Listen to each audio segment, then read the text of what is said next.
Hello guys, welcome to my dreams. I wake up on day 4 with a different feeling in my body. Not the nervous excitement of the first flight, not the loud thrill of rides and hates, but a calm heaviness, the kind that comes after fear has been faced and released. When the heart finally has space to breathe and ask deeper questions. And once again, God's question returns, but today it sounds softer, slower, almost gentle. Now that you know you are brave, how will you live? I lie there for a moment, letting that question settle into me, realizing that courage is not only about jumping, screaming, or racing against fear, but also about slowing down, listening, and allowing meaning to reach you without distraction. Today is not an adventure of speed or hate. Today is an adventure of understanding. As I step outside into the morning air, Seoul feels calmer somehow. The streets quieter, the lights softer, as if the city itself knows today is about reflection. And I make my mind toward Yeonbokgung Palace, a place that has stood through centuries of change, silence, war, rebuilding, and survival. Walking toward the palace gates, I feel small in the best possible way. Not insignificant, but humbled, reminded that life is larger than my fear, my plans, my doubts, and that millions have walked this land before me, each with their own questions, struggles, and hopes. As I enter Yeonbokgung, the wide courtyards open up before me, the traditional robes stretching against the sky, the colors calm yet powerful, and with every step, my pace slows naturally, my breathing deepens, and my thoughts begin to quiet. I imagine kings once standing here, making decisions that shape generations, people praying silently for peace, workers walking these grounds daily without knowing their lives would become history. And I realize how temporary yet meaningful a single human life truly is. I walk slowly across the stone paths, hearing only footsteps and distant voices, and I feel something rare, presence, the feeling of being fully here, not rushing ahead, not replaying the past, just existing in the moment inside this story. And as I stand there, surrounded by centuries of silence and strength, I understand that travel is not only about seeing new places, but about allowing places to change you quietly, without force, without drama. God's question echoes again, but now it feels closer to an answer. Will you live loudly only when your fear pushes you? Or will you live deeply every day?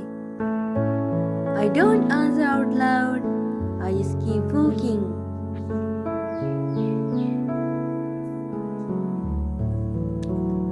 After leaving the wide open spaces of Yeonbokgung Palace, I slowly make my way toward Bokjun village. Almost immediately, the energy shifts, the streets narrowing, the noise softening, the modern city fading gently into the background as if it knows it doesn't belong here. Bokjun feels different from anywhere else I walked so far.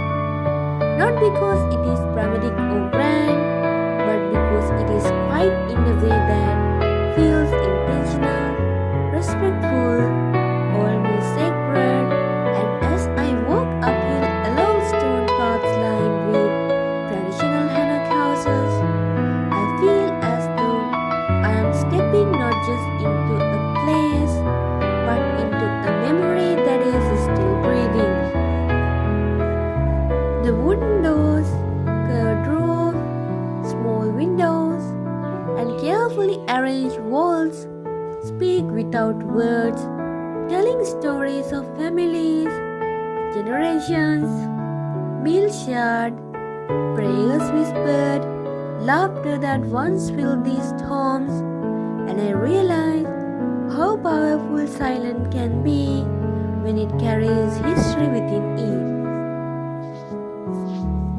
I walk slowly, deliberately, resisting the urge to rush, because Bhakshan doesn't reward speed, it rewards presence, and with every step, my thoughts become clearer, my heart quieter, and if the noise of ambition, fear, and urgency is finally being invited to rest, I see visitors around me lowering their voices naturally, not because they are told to, but because the place itself asks for gentleness, and that quiet respect reminds me of something important.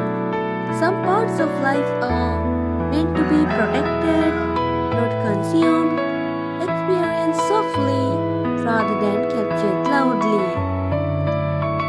As I stop at a small viewpoint overlooking the rooftops, the city of Seoul, stretching beyond in the distance, I feel a deep contrast between old and new, tradition and speed, roots and ambition, and I understand that a meaningful life is not about choosing one over the other, but about allowing them to coexist.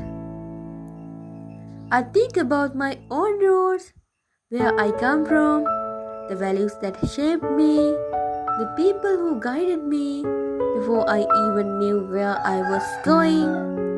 And I realized that travel has a way of bringing you closer to home, not by taking you back physically, but by helping you see your own story more clearly.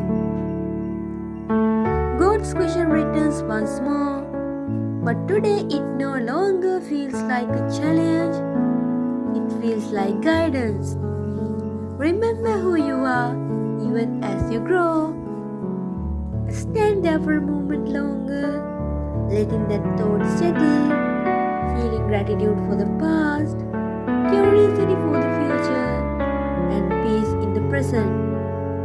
And when I finally continue walking, I carry Bhakshan with me, not as a place I visited, but as a reminder that depth, patience, and respect are forms of courage too.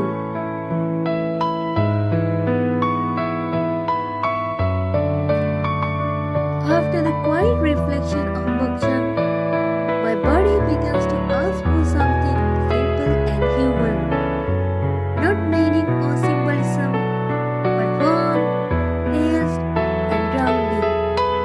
And I find myself drawn toward Bonja Market, a place where life is loud again, but in a comforting way, filled with movement, voices, steam, and the smell of food that feels honest and familiar even before I taste it.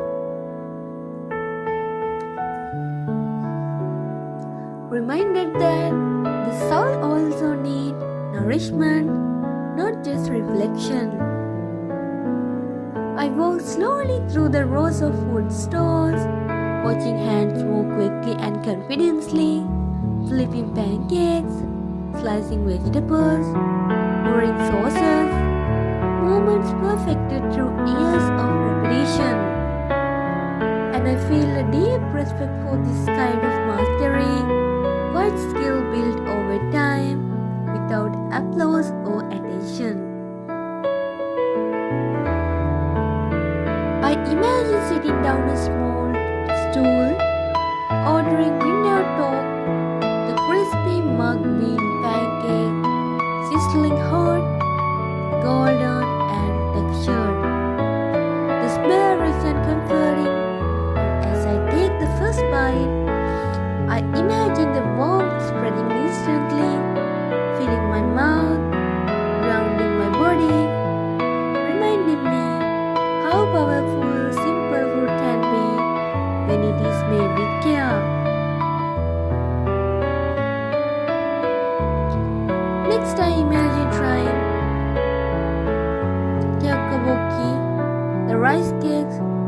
soft and chewy, coated in spicy red sauce, heat slowly building with each bite, my lips warming, my eyes widening slightly, and I laugh quietly to myself because joy doesn't always need to be loud. Sometimes it lives in these small sensory moments. Around me, people eat shoulder to shoulder, strangers sharing space easily, smiling, talking, focus on the simple pressure of food, and I feel a deep sense of connection because this is what life looks like when it is ripped of status, fear, and ambition. People eating, laughing, and existing together. As I sip warm broth or tea, my body is relaxing fully now. I think about how courage brought me to fear, reflection taught me patience, and food bring me back into my body.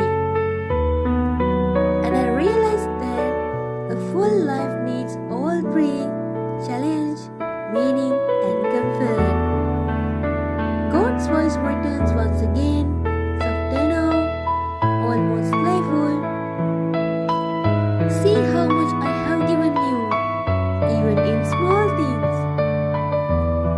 I sit there longer than planned, not checking time, not rushing ahead, just allowing myself to enjoy the moment fully, because this too is part of living intentionally, knowing when to pause and receive.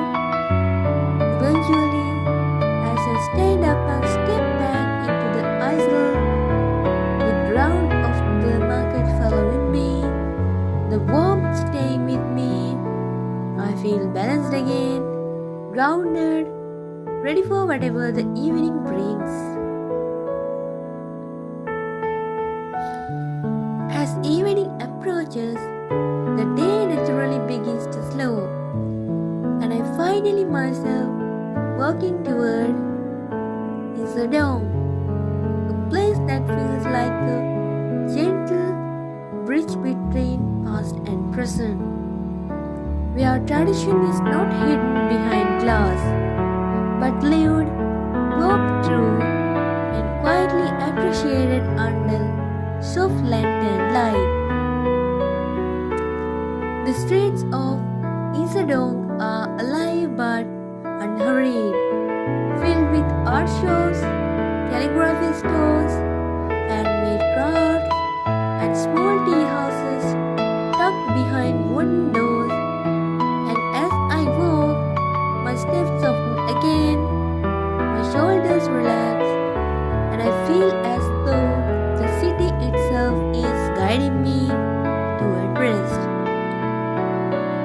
I imagine stepping into a traditional tea house, the door closing gently behind me, the noise of the street fading instantly, replaced by warm, wood and quiet music.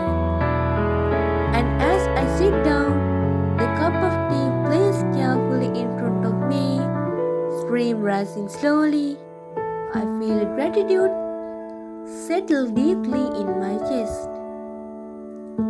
I lift the cup slowly, letting the warmth reach my hands first, then my face, then finally my breath. And as I sip, the flavor is mild, calming, not demanding attention, but offering comfort. And I think about how different this moment feels from the edge of the bungee platform, and how equally important it is. Outside, lanterns glow softly, shadows moving gently across the street, people strolling without hurry, couples talking quietly, travelers pausing to observe. And I realized that life doesn't ask us to be brave all the time. Sometimes it asks us simply to be present. God's question written one final time today, not as a challenge, not as a test, but as reassurance. This is also living. I walk through, and sit down slowly, not searching for anything, not chasing a destination, just allowing the day to settle inside me, feeling whole in a way that is difficult to explain. Because fulfillment does not always arrive loudly. Sometimes it arrives like this, quietly, gently, and unmistakably. As night fully settled over Seoul, I made my way back, the city lights reflected softly on the streets, my body tired but my heart calm, and I realized that today has taught me something essential, that courage and peace are not opposites, they are partners, both necessary to live well. Day 4 ends not with excitement, but with clarity, not with adrenaline, but with understanding. And as I close this day, I carry a soft promise forward to keep moving, keep reflecting, keep enjoying, and to remember that a meaningful life is built not only from big leaps, but from quiet moments honored fully. This was day 3 in Korea, a day of roots, warmth, and gentle truth.